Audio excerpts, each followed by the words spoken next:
É inegável que a PRF vive uma situação muito terrível frente à opinião pública, frente às situações que vem vivenciando, e hoje eu quero trazer uma análise disso a partir de uma entrevista do atual diretor-geral da PRF.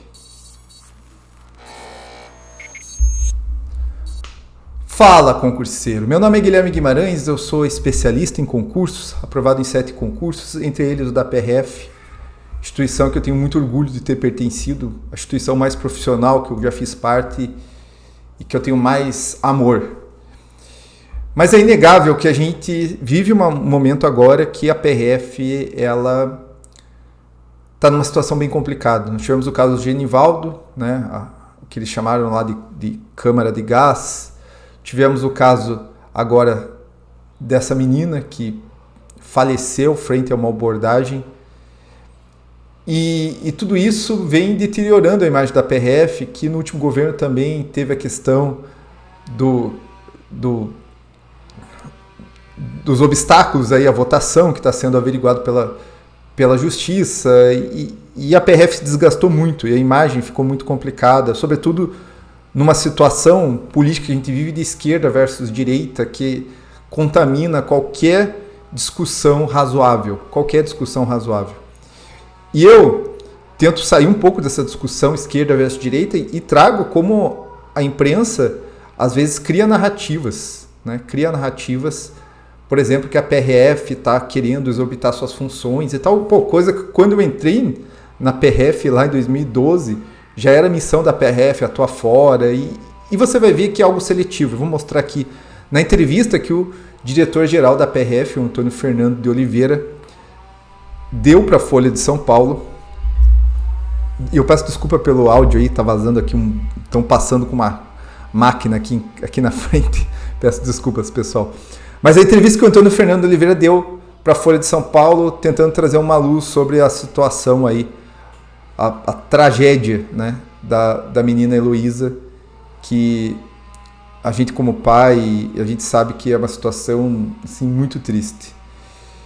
E eu vou analisar a entrevista e trazer alguns pontos que eu acho muito interessante e até o remédio que eu acho que pode ajudar a PRF nesse momento de crise.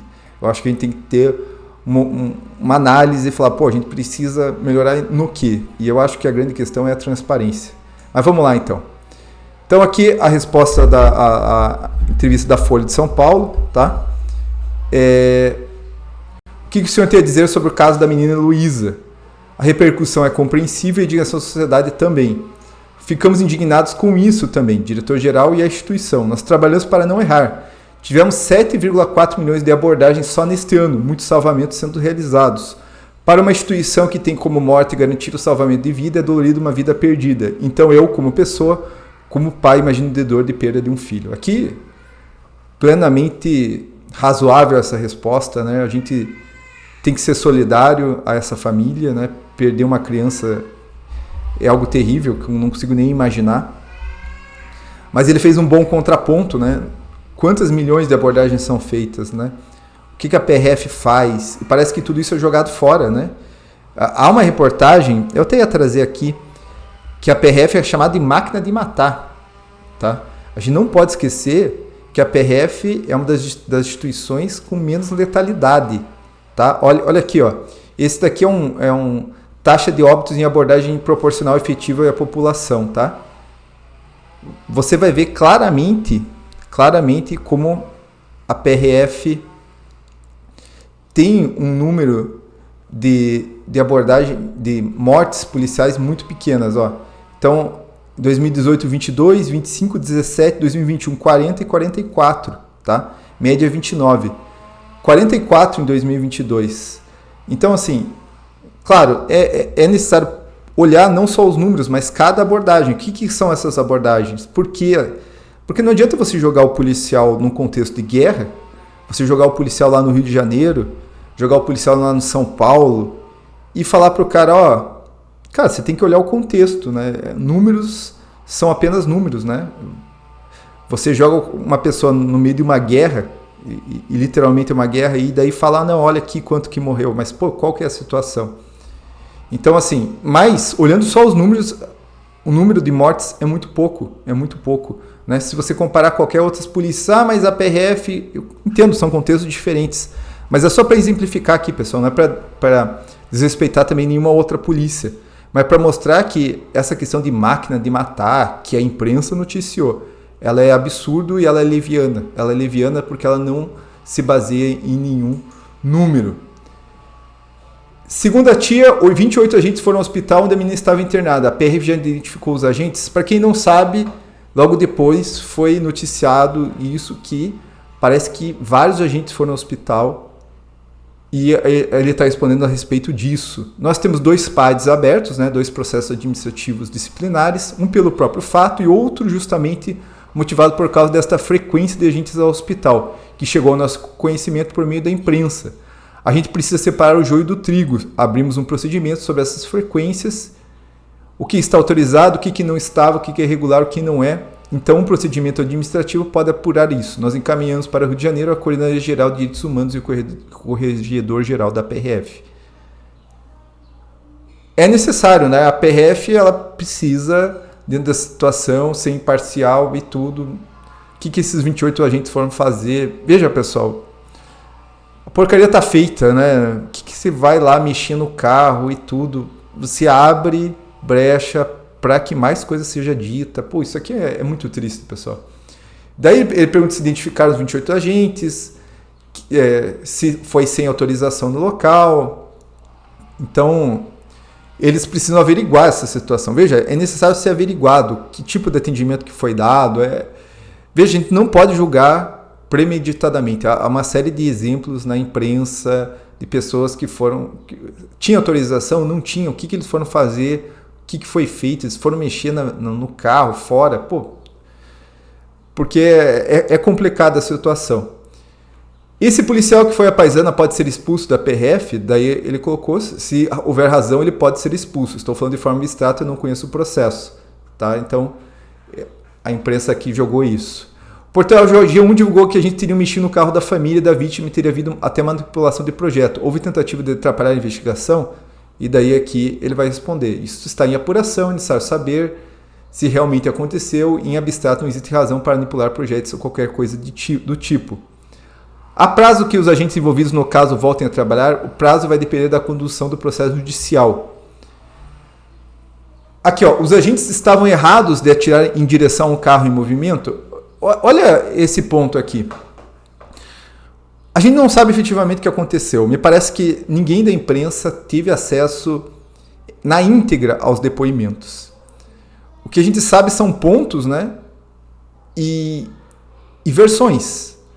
O carro estava efetivamente em movimento? O carro estava parado? Né? O que aconteceu? Né? Me parece que a alegação é que um dos policiais disse que escutou um barulho de tiro.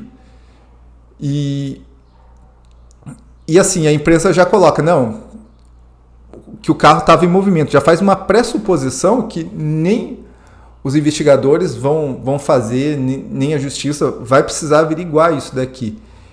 E daí eu falo, de forma genérica, o policial não pode disparar contra um veículo que esteja em fuga. Nós temos que fazer acompanhamento até conseguir fazer a abordagem.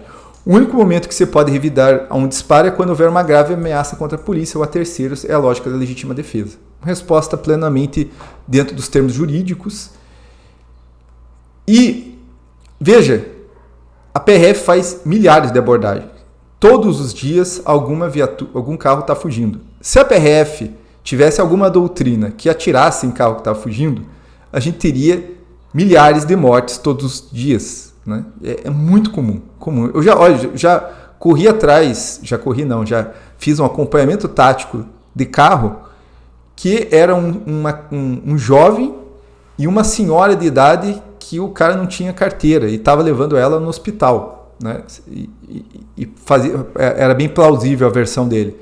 Já fiz vários acompanhamentos táticos, né, várias perseguições, e assim, a PRF não sai atirando em todo carro que faz, porque se eu fizesse, você teria aí um número de mortes por dia inacreditável. Houve aqui um equívoco, é inegável, é um absurdo, é triste, mas a gente não pode colar essa versão que, nossa, a PRF não tem doutrina, a doutrina está errada. Não tem doutrina que sustente isso, entendeu? Mas no caso em si não houve grave ameaça. Veja, a imprensa novamente fazendo uma suposição. Veja, eu vejo duas narrativas. Uma narrativa, assim, pessoas que não viram os autos, pessoas que não viram o inquérito, falando, não, a PRF chegou atirando e tal. E uma narrativa que é a outra. Não, a pessoa... Tinha gente falando, não, a pessoa tentou reagir. Assim, um monte de gente sendo leviana, porque a gente não sabe o que de fato aconteceu. A gente não tem ainda uma análise dos fatos, uma análise pericial para saber o que aconteceu. E a imprensa aqui já fez a avaliação dela. Não houve grave ameaça. E veja, não estou colocando que houve, que não houve, né? Aliás, ao que tudo indica, parece que não houve uma grave ameaça, mas a gente não pode ser liviano, a gente não pode se antecipar a análise dos fatos. E daí o diretor-geral aqui falou, não, em caso abstrato, não está autorizado. Então, deu a resposta aqui. Ele vai falando depois aqui do PAD, sobre prazo de PAD, eu vou pular isso daqui. E ele continua aqui. Somente nesse caso foram 8 mortes envolvendo agentes da PRF. Como mudar esta realidade? Cara, 8 mortes. Nós estamos aqui em setembro, faz 3 meses para terminar o ano. 8 mortes. E olha o que ele vai responder aqui. Nós sentimos qualquer morte. O ideal é que a gente agisse todas as vezes fazendo prisão, sem necessidade de haver morte. Mas é preciso de um parâmetro. Em 2022 foram 44 mortes. Veja, eu mostrei a tabela aqui. Tá certo esse número. E nesse ano foram 8. Então, de 44, ó, você que no meu outro vídeo falou, a PRF está matando muito. 44 para 8 mortes. Tá? Desses 8 casos, 4 foram em apoio a uma operação do IBAMA em relação ao garimpo ilegal. 4 mortes foram numa operação de combate ao garimpo. Então, 4 foram numa situação, ou seja, as outras 4 foram em outras situações. Veja, se não tivesse esse apoio ao IBAMA, a gente teria só 4 mortes durante todo o ano. Tá? E claro, essas 4 mortes podem ser todas ilegais. Por isso que eu falo, é uma análise fria. A gente não sabe a situação, precisava ver cada caso. A equipe foi recebida com disparos, inclusive de fuzil. São casos legítimos de uso da força e ainda assim o policial não gosta do que está fazendo, faz por necessidade. Então, aqui eu quero colocar um ponto muito interessante. Veja que existe uma narrativa da imprensa que é a PRF está matando porque está saindo da rodovia e tal. Quando é para algumas situações, a imprensa não questiona. Ele não questionou. Se fosse, por exemplo, subir numa favela e tal, a imprensa, o que a PRF estava fazendo lá? Mas quando é apoio ao IBAMA, a imprensa não questiona. Não questiona. Então, veja, não é uma questão da PRF estar saindo da sua área de atuação. A questão aqui, a PRF está fazendo coisas que agrada ou não agrada a determinado setor da imprensa. Ajudando o IBAMA, pô, agrada. Subindo a favela, não agrada. Fazendo tal coisa, agrada. Entendeu? Então, eu nunca vi alguém criticar a PRF pela ajuda que dá o Ministério Público no combate ao trabalho escravo, que é algo sensacional. Nunca vi alguém criticar. Então, assim, a questão, às vezes, não é o que a PRF está fazendo e onde está fazendo. Porque quando é contra o IBAMA, o pessoal passa um pano forte. E daí aqui a grande questão do ministro Gilmar Mendes, né? O STF disse que é preciso repensar a existência da PRF. O que o senhor tem a dizer sobre isso? Eu entendo que o ministro, como parte da sociedade, se indignou com aquele fato. Nós também. É lógico que a fala do ministro, sendo ele ministro do STF, tem alcance muito maior do que qualquer outra. Essa indignação não é somente dele. Veja, ele aqui concordou com a indignação. Eu acho que foi até inteligente. E aqui ele fala, eu discordo exclusivamente do remédio. A instituição tem 95 anos e possui bons serviços prestados. Neste ano, nós resgatamos uma quantidade muito grande de cidadãos que estavam em situação análoga à escravidão, junto com o MPT, com o Ministério Público do Trabalho. Nós combatemos o garimpo ilegal, resgatamos pessoas de lá também. Às vezes, a PRF é o único organismo do Estado presente em algumas localidades, porque nós temos uma capilaridade muito grande. Veja, a PRF, e a gente aprende muito isso lá no curso de formação, ela está em lugares que ninguém está. Existem lugares que a única força policial é o posto da PRF. Então, a PRF ela é muito importante para a sociedade. Para você criticar a PRF, faça suas críticas, mas você sugerir o fim da PRF por causa desses casos é de um absurdo tão grande, tão grande. Pô, A vaca, uma pessoa falou assim, a vaca está com carrapato, joga a vaca fora, né? Não faz sentido. Como teve lá no caso, lá nos Estados Unidos, né? O caso lá do Floyd, lá que teve aquela questão, eu não vi a sugestão de acabar com a polícia. Você precisa melhorar, você precisa aperfeiçoar. A polícia ela é essencial. Você pode discutir o que vai fazer, mas acabar, né? Como repensar a existência, você tem que repensar a própria polícia, a própria função policial, o que a gente pode fazer quanto a isso. E daí depois ele vai discutir aqui de vários pontos. Existe uma portaria que autoriza a PRF a atuar fora das rodovias. Ela será repensada? Nós apoiamos outras instituições e isso não vai mudar. Já estamos como o GAECO, o Grupo de Combate ao Crime Organizado, neste ano com o Ministério Público do Trabalho e o Ministério Público Federal, por exemplo. Veja, essa grande questão assim, cometem-se erros. E veja, caso Genivaldo dentro da rodovia, esse caso dentro da rodovia. O que ele vai fazer para repensar a polícia, parar de atuar fora da rodovia? Mas vai continuar os mesmos casos. Os casos que a gente discutiu aqui foram dentro de rodovia. Você não vai melhorar uma instituição limitando a competência dela. Né? Você precisa ver como que a gente pode ser mais transparente, ver como que a gente pode trabalhar. E daí aqui ele vai chegar em um outro ponto que eu acho muito importante, que é o caso das câmeras corporais. O caso da Luísa vai acelerar a política das câmeras corporais? O processo está na fase de conclusão de como essa política vai ser aplicada. Em paralelo, já a tratativa de fazer licitação de compra das câmeras. O processo de compra é o que gera menor custo, o mais caro é o tratamento dos dados. Eu não diria que o caso Heloísa iria acelerar o processo, porque já estamos tratando disso há muito tempo. Isso é a previsão de começar este ano. Eu acredito que o ano que vem, eu estou tentando fazer um projeto piloto neste ano, mas ainda não definimos o estado. Eu estudei e há muito tempo a PRF, desde o caso do Genivaldo, há a questão de câmeras corporais. E quando eu falo aqui em remédio, eu acredito que um dos remédios para a situação são as câmeras corporais, as body cams. E veja, você e todo mundo que pode tratar esse caso de diversas maneiras, todo mundo concorda com uma coisa: a gente precisa averiguar esse caso e tratar ele com o máximo de justiça. A gente precisa ver como que a gente pode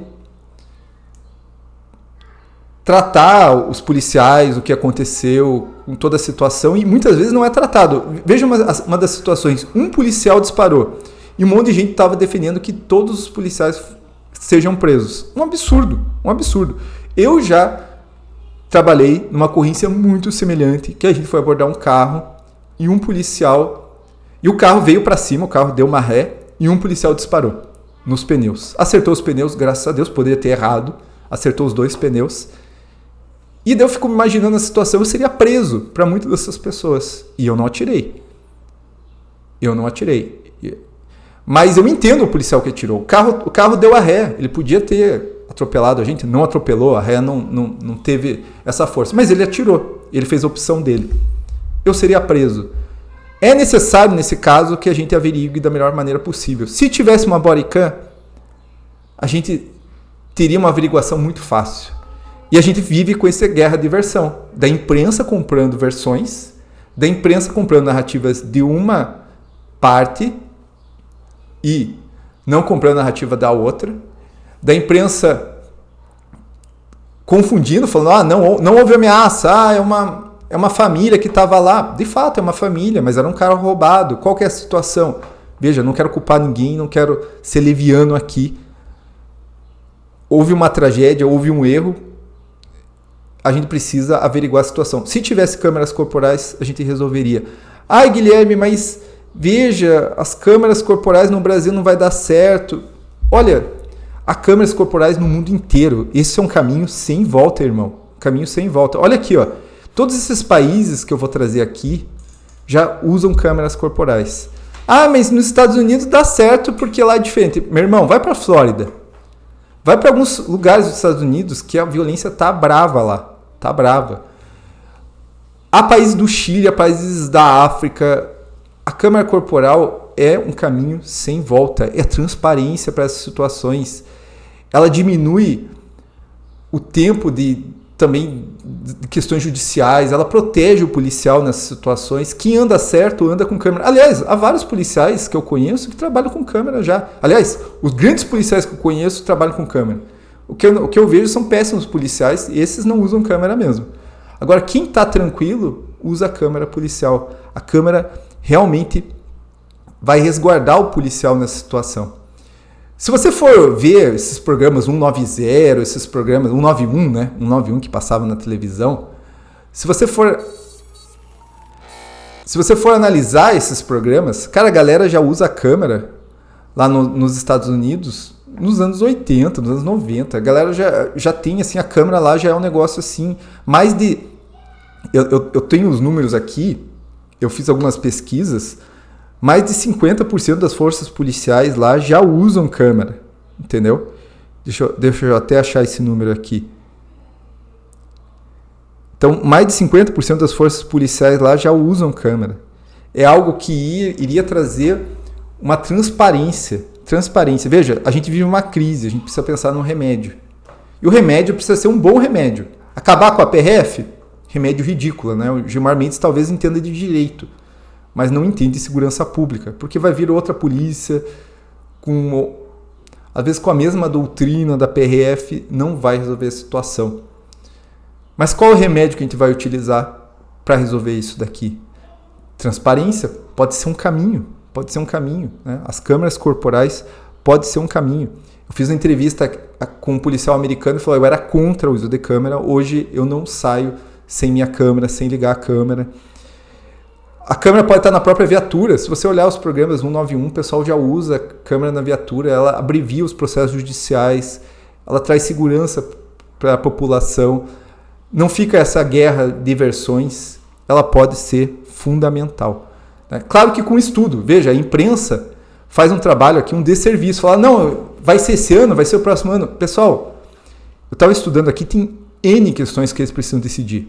Qual câmera que usa? A câmera, ela é usada o tempo todo? Veja, nos Estados Unidos, eu conversei com o policial americano, ele falou que ele liga a câmera. Há modelos que liga automático. Né? Por exemplo, nos Estados Unidos não liga 24 horas. A câmera tem que ser na viatura também. Veja, a câmera não pega tudo. Né? Nos Estados Unidos, a câmera na viatura, nos anos 60 já se colocava câmera em viatura. Nos anos 60. Então, é necessário se discutir isso, e agora a gente não pode, frente a situações como essa, começar a fazer tudo atropelado. É necessário ser pensado para que a câmera seja boa para o policial, para a câmera resguardar também a privacidade do policial e que possa trazer transparência e soluções para situações como essa. O que você acha de tudo isso? Deixa nos comentários e bora estudar, pessoal!